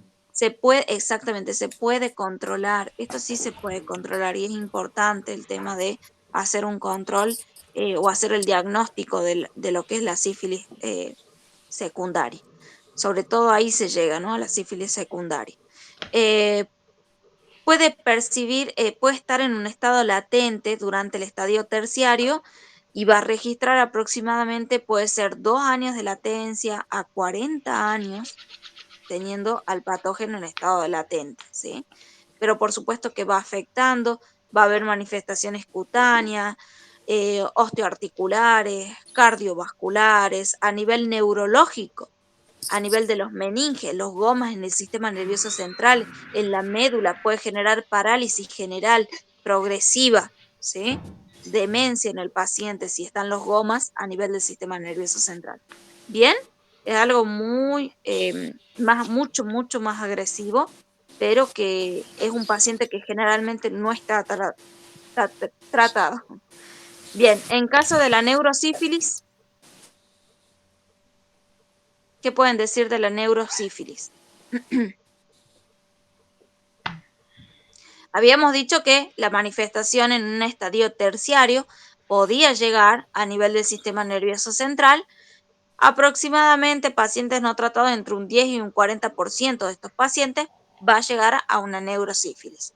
Se va a presentar en este paciente la sintomatología y cómo hago el diagnóstico. Y lo podemos hacer mediante un La análisis de toma de muestra. sangre o de La líquido toma de muestra cefalorraquídeo. bien. Eso, si está en una neurosífilis en el estadio terciario, la toma de muestra líquido cefalorraquídeo, ¿sí? Bien, hablemos del diagnóstico. Directos. Una consulta, una Sí. manifestación clínica como para que sospechemos que está afectado el sistema nervioso central. Ujú. Demencia, Bien, parálisis general, se le va haciendo parálisis locales y luego generales. bien, Bien, aparte de la manifestación que tiene que tener a nivel cutáneo, ¿sí? O sea, uno va, ve esas lesiones a nivel cutánea, que son como tuberculosa, los gomas característicos en las palmas, ¿sí? El condiloma que vemos en las palmas, la manifestación a nivel articular, ¿sí? Todo eso vos sospechás que un paciente que tiene su sistema afectado, su sistema inmune afectado, y sospechás siempre le vas a hacer a este paciente que llega con esa clínica que te cuente y que vos la percibís a simple vista, siempre vas a hacer pruebas para ver algún tipo de infección de transmisión sexual, un HIV y una VDRL y una hepatitis B, le vas a hacer seguro. La hepatitis B no se lo vas a descartar según la manifestación clínica que presenta tu paciente. El condiloma, si vos ves el condiloma en palma, en alguna parte del cuerpo, las gomas, y vas segura a hacer una prueba de BDRL, porque sospechás del treponema. bien. ¿Sí? No hace falta que tu paciente llegue a una demencia para que vos sospeches de. ¿Sí? En el caso del diagnóstico, bueno, cuéntenme en el caso del diagnóstico cómo hacemos para el treponema. Podríamos usar las técnicas treponémicas para buscarlo, o sea, la reacción antígeno-anticuerpo. Si haces un método directo, porque en el diagnóstico de sífilis tienen métodos directos y métodos indirectos. Dentro de los métodos directos, podés hacer al microscopio, fondo oscuro, pero para eso tiene que estar el paciente en qué? En una sífilis primaria y Primero. activa, ¿sí? Para que el paciente esté en una sífilis primaria y activa, vos haces un método directo de fondo oscuro. O podés hacer biología molecular con PCR. Pero si mi paciente ya pasó a una sífilis secundaria o sífilis terciaria, voy a métodos indirectos. Dentro de los métodos indirectos tenés las pruebas que son no treponémicas, es decir, no específicas, y las pruebas treponémicas. Las pruebas no treponémicas Es decir, ¿qué es lo que vamos a hacer? Es indirecto, recuerden, pero no treponémico, o sea, inespecífico. Te puedo yo realizar en estos momentos una BDRL a vos, porque acuérdense que la BDRL es una prueba no treponémica, es decir, no específica y de método indirecto. Te puedo realizar ese tipo de prueba a vos, Nicolás, y me das una BDRL positiva. A ver, ¿cómo lo interpretamos?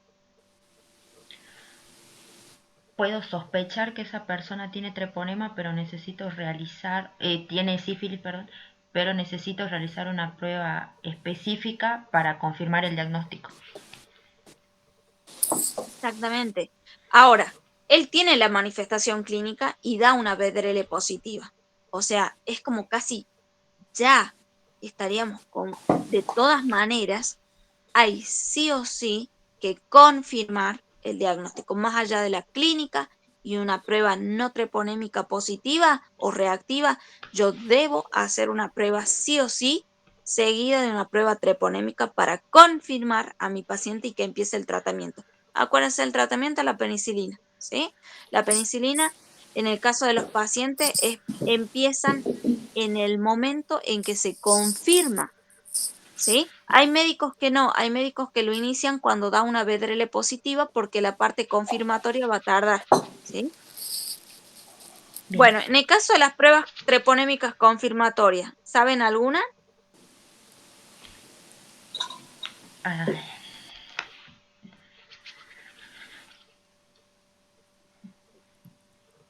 no me acuerdo.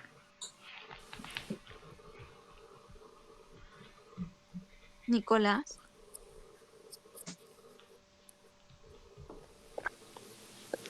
Eh,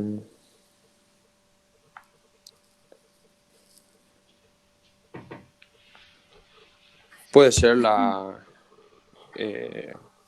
era la que se hacía con la inmovilización del treponema, puede ser. Acuérdense que son indirectas, son pruebas indirectas, pero treponémicas.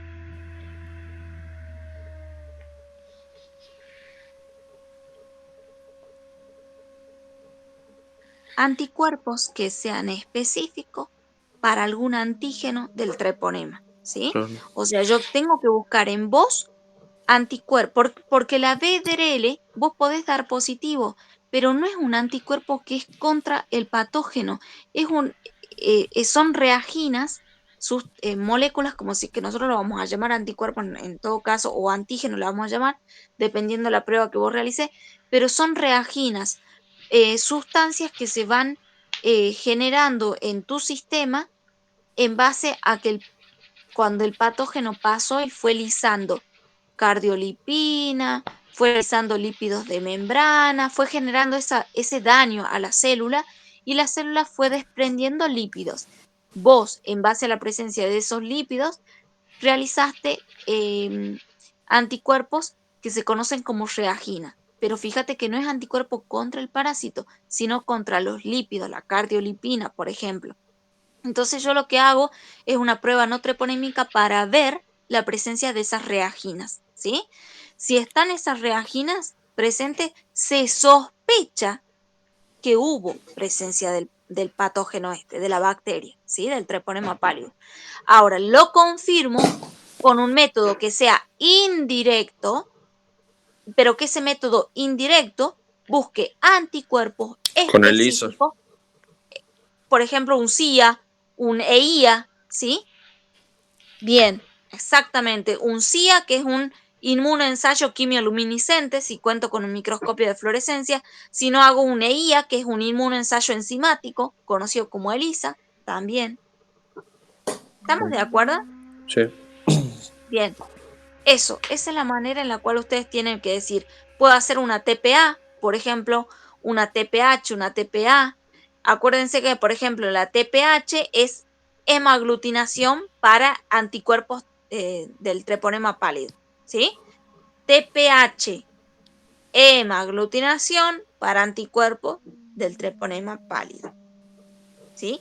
O TPA es aglutinación, no hemaglutinación, es aglutinación de la partícula para el treponema pálido. la TPA, la TPH, hemaglutinación para anticuerpos contra el treponema pálido. ¿Bien? Bien, sí. Bueno, esa es la manera en la cual ustedes harían un diagnóstico con un método directo si estoy en una sífilis primaria y está activo. Tomo muestra del chancro, ¿sí? De donde está el chancro sifilítico, ahí tomo la muestra y veo en campo oscuro. O hago una PCR, sino por biología molecular. Y si ya estoy en una sífilis secundaria o terciaria, debería de ir a métodos indirectos. Están los treponémicos y los no treponémicos. Los no treponémicos siempre se hace primero un no treponémico, que es una BDRL, ¿sí? Que es un método cromatográfico. Acuérdense, la BDRL es un método cromatográfico. La tirita, Claro. que va positivo 2 rayitas, negativo 1 rayita. Bueno, esos son cromatográficos, acuérdense, pero es BDRL no treponémica, no específica. Mientras que puedo hacer una específica, que sea treponémica, como un CIA, una IA, una hemaglutinación, una TPA, ¿sí? Esas son buscar directamente anticuerpos en mi paciente, que esos anticuerpos sean directos para el antígeno del treponema. Sí o sí, de esa manera yo confirmo a mi paciente y empieza el tratamiento con la penicilina. Ahora, ¿cómo les realizamos el seguimiento al paciente?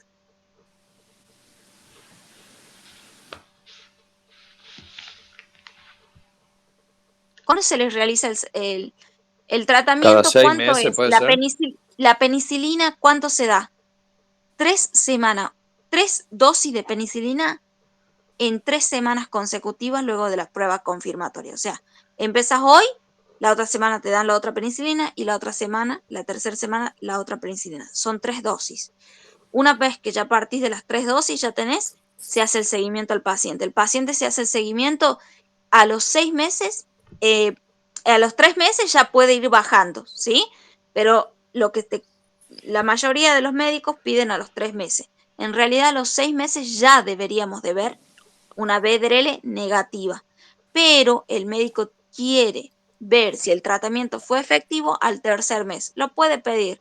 En muchos casos, la gran mayoría de los casos, la BDRL sigue dando positivo. Entonces el error está ahí, que si vos BDRL a un paciente que está en tratamiento a los 3 meses, te va a seguir dando todavía reactiva la tira, ¿sí? Y no por eso tenés que volver a suministrar la penicilina al paciente. No, esperemos hasta los 6 meses y corroboremos si al 6 meses ya la BDRL me da negativa. Si me da no reactiva la BDRL, listo, fue efectivo el tratamiento. Si no, continúo de nuevo con el tratamiento.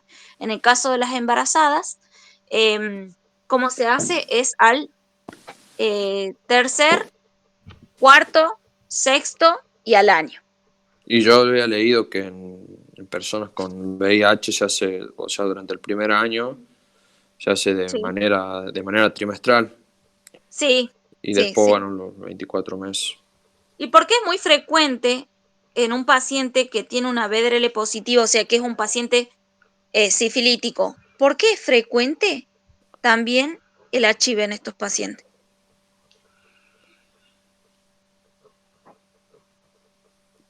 por, por la inmunodepresión. No, porque acuérdense que al tener esa lesión, que en realidad no es una lesión, el chancro, al tener el chancro, y luego generar, si ya pasó la sífilis primaria, fue a la sífilis secundaria, tenemos los condilomas, eso genera una lesión en la zona. Entonces es frecuente que un paciente con sífilis, y más, acuérdense que es de infección de transmisión sexual, pueda agarrar HIV, ¿sí? Por esa lesión en la zona. Tiene que haber contacto sangre-sangre, sí o sí, para decir, o con secreciones, de secreción para decir, bueno, mi paciente ha sido infectado con otro paciente con HIV, ¿sí? Tiene que Bien. haber ese contacto sí o sí. Bueno, volvemos de nuevo. Me parece que sí estuvieron estudiando eso y me parece muy bien. En el caso, ya hablamos de la vulvovaginitis. Vamos al diagnóstico de la cándida. Cuéntenme cómo vamos a realizar el diagnóstico de la cándida. factores de riesgo, identificación, cultivo y las Bueno, pruebas. los factores de riesgo, como ya vimos, o sea, tienen mayor predisposición las personas que presentan diabetes, o sea, que tienen una mala higiene también y en las que son obesas, personas obesas. Ujú. Primero Y los lugares húmedos, las zonas húmedas, claro, enfermedades de tipo autoinmune o inmunodepresivos, diabéticos, sí. Pacientes que están tomando algún tipo de tratamiento que me suprime la flora normal, ¿sí? Acuérdense en el caso de em, la mujer embarazada puede tener presencia de cándida, ¿sí? ¿Por qué? Porque altera el el pH. flujo.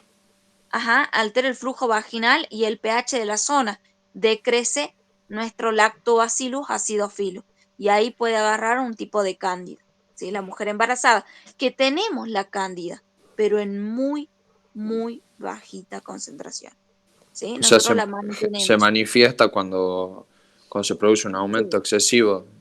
sí, y decrece nuestro lactobacillus, ahí se manifiesta, se vuelve el pH alcalino y prolifera la cándida.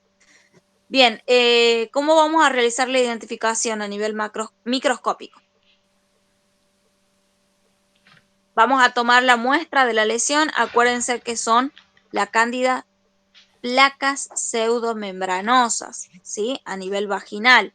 Si estamos hablando de eso, placas pseudomembranosas a nivel vaginal. Bien, o a nivel bucal. Eh, ¿Qué más? Pero ¿qué pasa si no me toman la muestra y yo llevo una muestra de orina?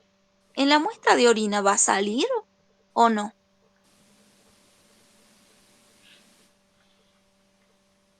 Mm,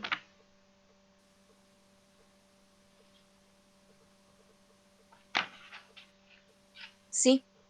Cuando Sí, es una porque, candidiasis vaginal, acuérdense que también en el caso de la mujer, cuando es una candidiasis vaginal, o a nivel del hombre, que puede ser, por ejemplo, si hablamos, por ejemplo, a nivel del periné o en otras zonas, eh, vamos a poder decir, bueno, sí, la toma de muestra no solo puede ser una secreción de la zona, sino también puede ser una muestra de orina. claro, porque ahí podemos observar, puede ser, eh, Levaduras. le- sí, Levaduras, tenemos que observar las levaduras, ¿sí? en la orina se ven las levaduras Se ven las levaduras en la orina. y también puede Levaduras, haber incluso presencia podés de ver, leucocitos. por supuesto que también va a haber, porque va a haber una respuesta por parte Claro. de nuestro sistema inmune. Va a haber leucocitos, va a haber descamación, células epiteliales, mucho flujo vaginal, porque va a haber contaminación con la vagina y la vagina tiene las levaduras, ¿sí? Así que va a haber mucho flujo, ¿qué más vamos a ver? Estrías de mucus, que eso me evidencia el flujo, las estrías de mucus presentes, células epiteliales, leucocitos, polimorfonucleares presentes abundantes y por supuesto las levaduras, incluso levaduras en gemación. Bueno, hay una vamos cosa a que hacer, todavía no me queda muy clara. Para que cualquier persona puede ser infectada por cándida, o sea, no necesitas estar inmunodeprimido para que cándida tenga sus manifestaciones. si yo estoy tomando antibióticos, si estoy tomando antibióticos de largo tiempo por X causa, sí puedo tener presencia de levaduras, porque los antibióticos pueden disminuir la flora normal a nivel vaginal, ¿sí? O de alguna zona, ¿sí? De otra zona a nivel de mucosa, puedes disminuir. Acuérdate que toda mucosa está recubierta por nuestra flora normal, ¿sí? No Y hay parte del yo cuerpo en el cual leí, no esté recubierto por flora normal, salvo lugares que se conocen como lugares privilegiados, que es a nivel del a nivel del vitrio o a nivel de la sangre, son lugares privilegiados donde no hay microorganismos, pero después todo lo que es mucosa, desde boca hasta ano, está recubierto, ¿sí?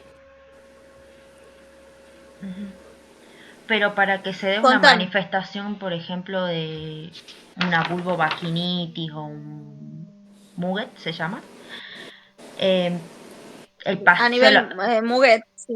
es, Es esa, frecuente, por supuesto, en pacientes inmunodeprimidos, bien, pacientes diabéticos.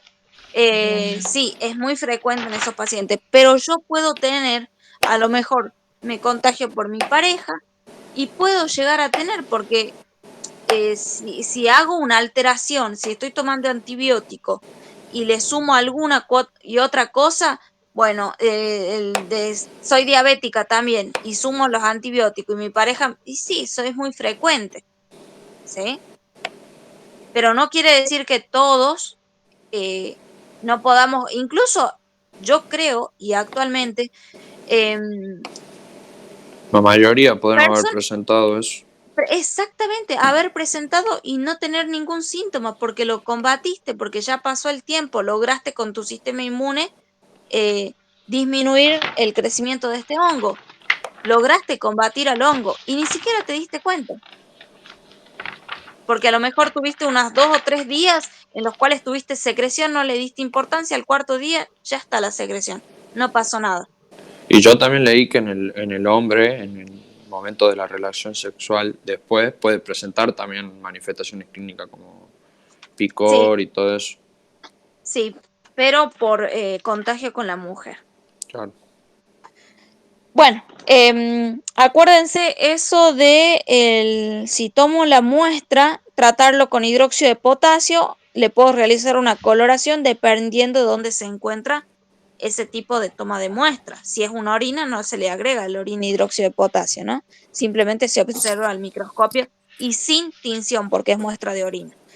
¿Y la Bien, toma de muestra la haríamos con hisopo? con hisopo. La tenés que realizar con hisopo a nivel vaginal. Bien. La presencia o ausencia de levaduras pueden estar encapsuladas o no, presencia o ausencia de pseudomicelios, acuérdense que es una levadura, presencia de pseudohifas, no es un hongo filamentoso como tal. Entonces, como es una levadura, hablamos de hifas, pero que son pseudohifas. Hablamos de micelios, pero que son pseudomicelios, que no llegan a ser verdaderos micelios. El tamaño y las formas de la levadura con pared refringente, eso es cuando veo con muestra de orina.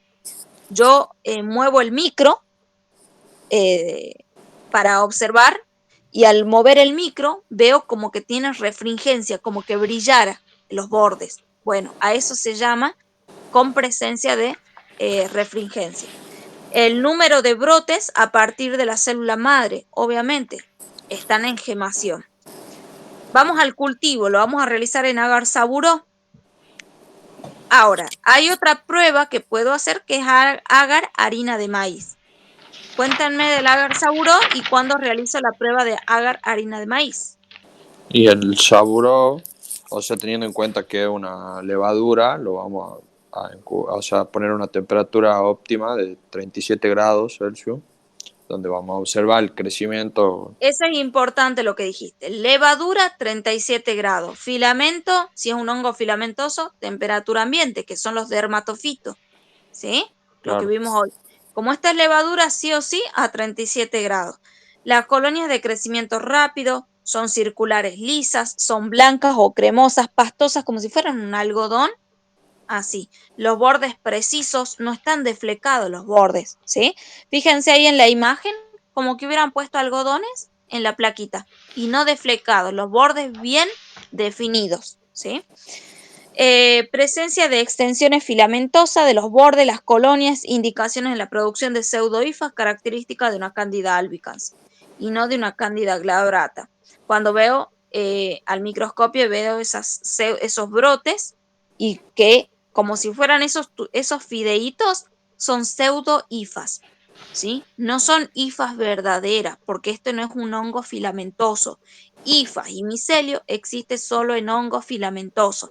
Como esta es levadura, se habla de pseudohifas, ¿sí? Vamos al agar harina de maíz.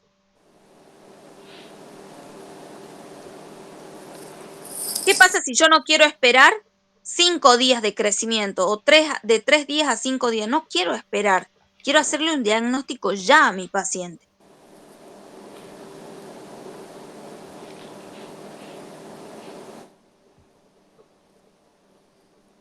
¿Qué voy a realizar?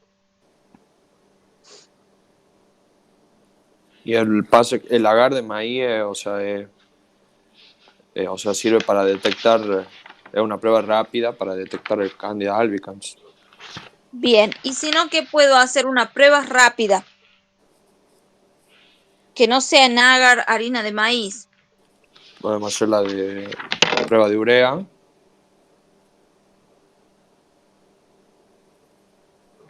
Filamento, ¿cómo veo esas, que el hongo es, que genera esa, como que va filamentizando, se dice? Acuérdense que no son hongos en filamento, no son em, filamentos, ¿sí?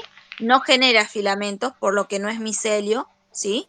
No tenemos hifa, no tenemos micelio, no es un hongo filamentoso. Acá es levaduriforme, pero por eso vamos a hablar de levaduras y este tipo de levaduras filamentizando. Es como que vamos a ver esos hilitos, ¿se acuerdan? Que son pseudohifas. Un Claro, es. crecimiento rápido, ¿cómo lo puedo ver? Haciendo la prueba de filamentación en suero. Cuéntenme cómo es esa prueba, esa sí se hace. Se hace, bueno, a partir de la muestra, se aísla la muestra y, bueno, se siembra la levadura en un tubo En el con. suerito, en el suerito Claro, del mismo, en cualquier suero de cualquier paciente lo puedo realizar. Que obviamente que sepa que está bien ese suero, que no tiene ningún problema.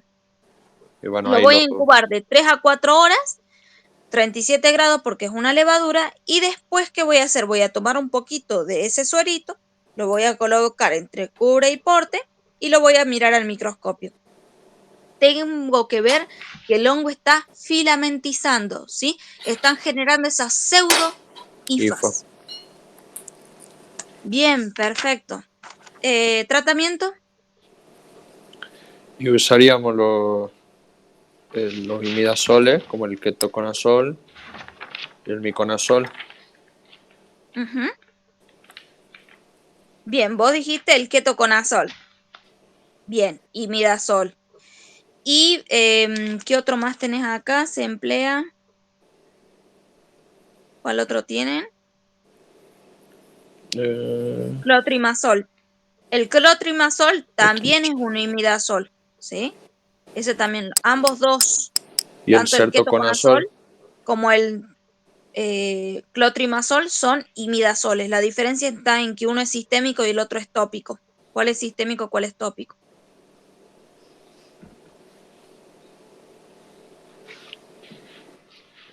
El Eh, sistémico, el miconazol siempre. claro, El ketoconazol siempre. Esos son tópicos, sistémicos. Mientras que los tópicos, el el clorto. clotrimazol.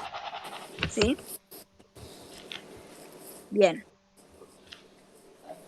Bueno, entonces muy bien. Ahí les voy a pasar las sistémicas. Y vamos a ver directamente Pero mañana nunca. ya las sistémicas, que son oportunistas y regionales, y estarían terminando, chicos. Y faltaría ¿Cuándo virus. rinde? Sí, virus es Hoy, 2 clases o 3 clases. hoy me pasaron un grupo diciendo que primero se va a rendir la parte escrita Perfecto. y después los que aprueban la parte escrita pasan al oral. Bien, o sea que va a ser más light el oral. Que lo hagan así, les viene de 10. Porque ustedes Sí, aseguran pasar la parte escrita y en el oral es una sola pregunta, una o dos. No los van a fusilar en el oral y van a ir a donde ustedes tuvieron el error. claro, sí. Igual lo bueno es Eh, que vamos a tener después del escrito, no sé si 1 o 2 días más ya para afianzar todos los conocimientos más para un oral, digamos. O sea que bueno, el escrito sería Más el fin. 15, porque yo recién me entero de eso, pensé que era oral. No, hoy pasaron, dice que la profe Cufia dijo en una tutoría, digamos, que iba a ser así, primero escrito y lo que pasa en el escrito van a tener el oral. O sea, no hay promoción directa con el escrito. Ah, mira vos. de 10. Y que van a Bueno, mandar un mail 2 días antes del examen avisando cuándo va a ser y a qué horario y todo. bien. Bueno, entonces, ¿qué vamos a hacer? Mañana terminemos hongo, así ya largamos el fin de semana este larguito virus, ¿saben? Bien. ¿Y Bueno, cuándo chicos, nos tomarías más o menos? ¿quieren que les tome después que vean virus o antes de virus, así ven sus errores? Yo preferiría Y después de después, virus. sí. Después, sí. Bueno, después de virus, listo, no hay problema. Bueno, Bueno, ¿Sería chicos, algo entonces los parecido veo. a lo que hicimos hoy con el treponema, por ejemplo? ¿Algo así? Parecido, pero son múltiples opciones y son más rebuscados. Yo los que tengo son básicamente de los exámenes viejos. Sí, es que yo les voy a tomar a ustedes, yo tengo ¿saben? igual, me pasaron ahí en el grupo un montón de múltiples choice, si querés te lo puedo pasar también. Por favor. Bien, así hago un rejunte de todo, hago un rejunte de todo y lo van a hacer delante mío.